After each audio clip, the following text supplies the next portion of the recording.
So guys, mag-vlog tayo ngayon. So, may nakita ko, so susuotin ko muna siya.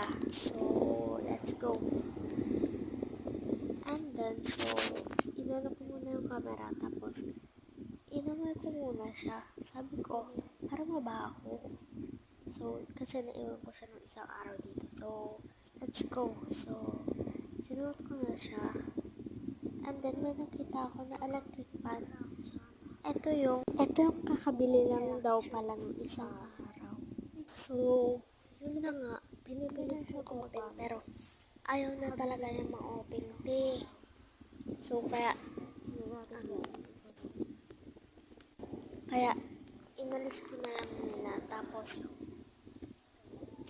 may nakita na naman ako isang violet. So, magkaparesto sila ng kapatid niya, pero sira na daw na sa ano na guys. So, kaya pinipilit kong iikot. Sayang na sayang. So, tinapat ko lang din dun sa may electric fan yan.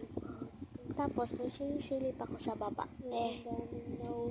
Sas, kukunin ko yung ano dyan, isang electric fan. Na maliit lang din. Sinasaksak. Pero, nakuha ko na siya. So, ayan na. Nakuha ko na siya. And then, sorry nga pala, kanina pa ako na pero ngayon ko pala sasabihin guys. So, sorry sa boses kong ganito guys. May kinuha nga ako yung ano na charger ko.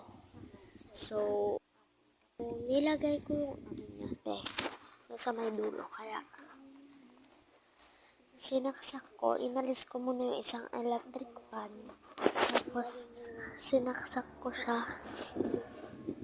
And then, gumagana naman siya. Napakita ko pa